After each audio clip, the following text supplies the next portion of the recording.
Being a solo startup founder is an overwhelming job. You get to wear every single hat that's required to run and operate a business from scratch. I've been building my startup SewaYou for the past 4 years, part-time and 1 year full-time. And I bring it from a side project to successfully raise money from VC without a single employee or co-founder. I did all the product development, coding, designing, and content marketing, growing the user base, basically whatever it takes to grow a social consumer app. In today's video, I'm going to show you some of my personal experience and some tips to help me stay organized and grow my startup. So the first tip is to have a system to capture information and resurface it as needed. So commonly called a second brain or brain dump. So it's basically a digital central place where you can store all those ideas and you can quickly search and use them in a broader context as needed. I personally prefer digital tools over physical books or notebooks just because I can have it every time with me on my phone in the cloud, and I can just go through it and search for information when I need it. For example, I have an entire folder where I store all the UI UX ideas that I came across so that I can use them later on when I wanted to build something new or a new idea for a feature, so I can get inspiration from those files and pictures that I store in single one place. For example, if on the internet one day you came across a funny meme, then you can store it somewhere so that it can be used either in one of your newsletter or on a tweet, or even put it inside a joke inside a video, right?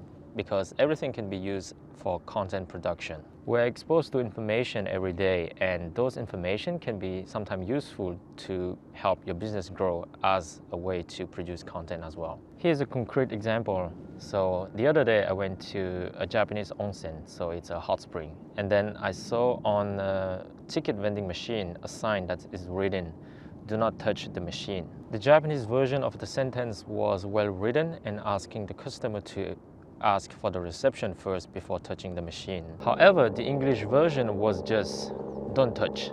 And I thought it was funny, so I took a picture and then put that into my meme folder inside my note-taking app. And then weeks later, I saw that question on Quora. That question was like, what is it about Japanese English that makes native speakers cringe? Then I replied to that Quora question and putting my photo that I took from the onsen, the hot spring. And then a few days later, I got like 150 upvotes, and the post was seen by 15,000 people. So it took me like 5 minutes to take the picture and to post it on Quora. I then edited my answer on Quora and shamelessly plugged my app because it was language related, and yeah, over time that answer just brought me a few dozen of new sign-up from people who are just curious. So these two things are completely unrelated, right? But there's still a way to be creative and to make use of those information that we're exposed every single day, so leverage it. I have dozens of examples like this where a small piece of randomly information can be collected over time and it can create values for your business. For example, if you heard a good quote on the internet, just memo it, right? It can be useful one day. For example, when you quote someone, it's kind of like a powerful way to borrow authority from someone, and you can back up your argument when presenting an idea or discussing a matter. Or sometimes when you heard a catchy phrase that can also be used as a hook point for your product description, for your blog article title, and these kind of things. If that one picture that you took randomly on the internet can put a smile on your customer or your users, it's kind of like you already win half of the battle, right? Everyone has random shower thoughts, right? But being able to quickly jot down those thoughts so that later on you can infallibly resurface them and use them as needed is something that will differentiate you from other people who don't do it. So here's a small anecdote. So a few days before I quit my last job at Microsoft Japan, I have some shower thoughts. I mean, like literally I was in the middle of shower, and then I have some thought about how to write my goodbye email. I then directly jot down those ideas as bullet points and outline them. Then on my last day, I just took those ideas and write full sentences and paragraph, and I just create like a LinkedIn post to say goodbye to everyone, but also write my email to say goodbye. Here's the things. The result was kind of like astonishing. So from that post on LinkedIn, I got like 9,000 likes and hundreds of comments from people sharing the post, but also like nearly 700k impression, just because the post was resonating with people. And that post alone brought me a few hundreds of new sign-up on my app SewaYou as well. The post resonated with people because the words that I choose, but also like the idea behind it was kind of like authentic. And that's kind of like the thing about shower thoughts, because they often come in the purest state of your mind. And if you don't capture them immediately, they will be gone forever, right? We know that our brain is made to have ideas, not to store them. So better take those ideas and memo them somewhere safe. I don't think I could write such an authentic goodbye email on my last day just on the fly, because I might be in a rush with time and I might just end up be either too short or just write a boilerplate generic email to say goodbye. So the second tip to stay organized is to plan first and then execute.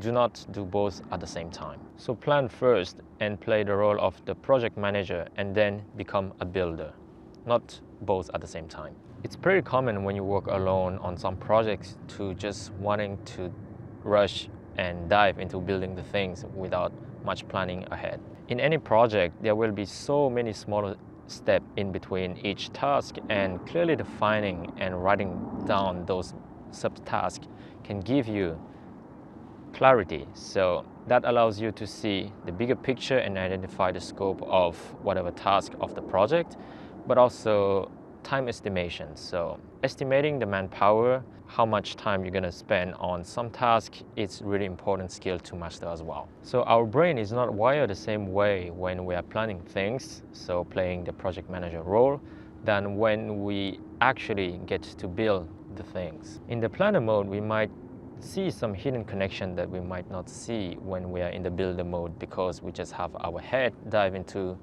too much into the given task. And one advantage of planning first and then execute later is that you can have the flexibility to later on distribute those tasks to your schedule depending on your availability, but also how much time the given task will take. For example, when I only have one spare hour during my day, I wouldn't open my code editing and just writing code right away, right?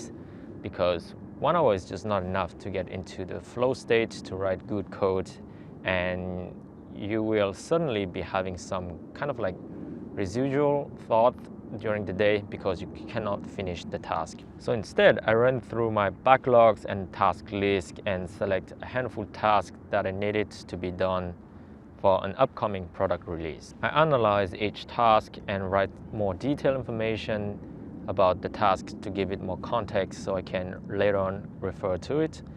And there will be some limitation, but also like constraint task dependencies, so that I don't have to think about all of those things when I switch to the builder mode. I also can use that spare hour to curate contents for my next newsletter, but also finding ideas for new features, creating social media posts, or just like cleaning and organizing my notes so that future tasks can be done and executed in a more efficient way.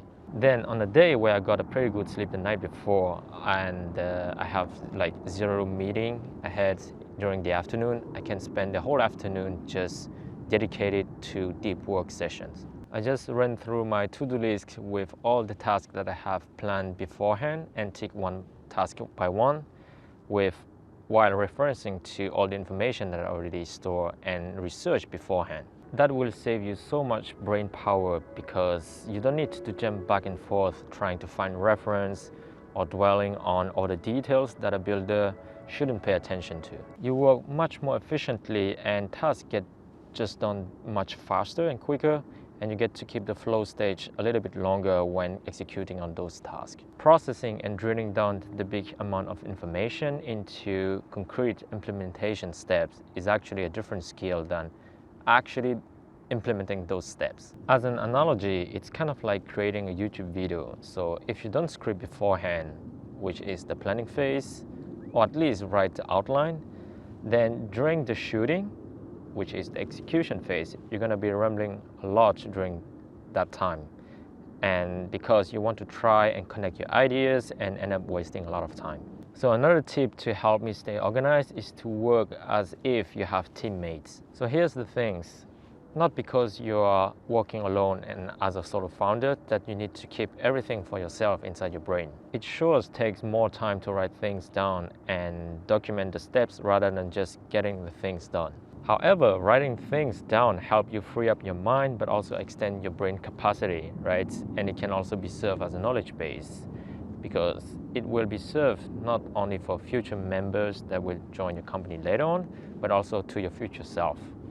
Maybe you remember things right now, but what about in 1 week or in 6 months? And again, our brain is made to have ideas, not to store them. So write everything down and your future self will just thank you when trying to refer to an issue in the previous task that you have already done, because the current task might have some implementation similarities. Written content will also become valuable assets for your company in the future, because later on, when you want to onboard someone into your team, then you won't need to spend much time trying to explain verbally some specificity of the project to that member. They can just go ahead and read the project description or task specificity. And instead, you can just give that person a link that will refer to the knowledge base that you have written beforehand. Also, I personally take the habit to explicitly assign myself tasks with deadlines so that I know what my future self is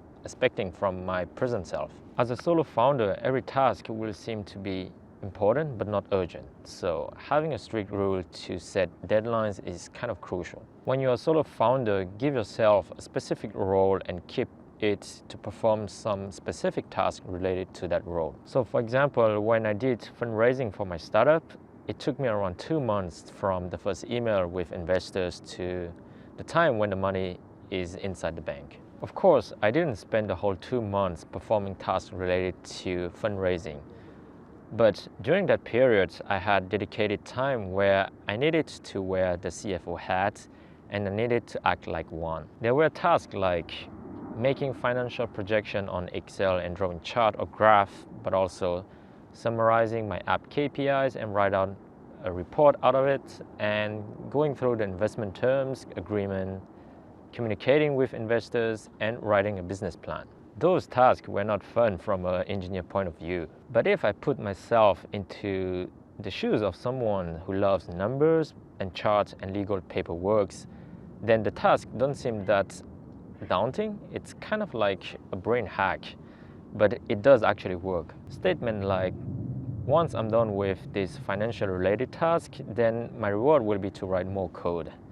And these kind of things can actually help you keep you motivated to finish the work. And when I'm writing those YouTube video scripts, I think of myself as a content creator that's make content, right? And I should act like one. You need to fire yourself from one job to another, because when you become a leader, your job is to define the problem, not to solve it. So your job is to build the foundation grounds to be able to efficiently delegate those tasks in the future and not just keep doing everything by yourself. Be it outsourcing work or hiring internal members to work on that later on.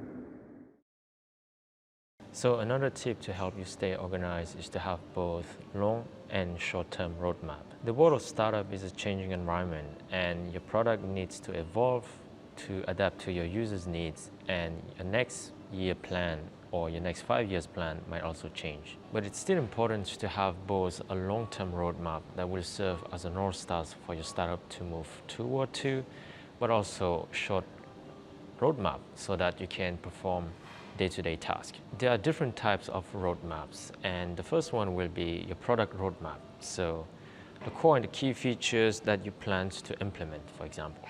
At my current stage, I usually set a big feature or enhancement per month that has a high impact on the product. Have a user's growth strategy roadmap. So for example, how are you gonna handle the marketing in order to reach out to new users? How many new users you plan to get on the next month or the next quarter or the next year?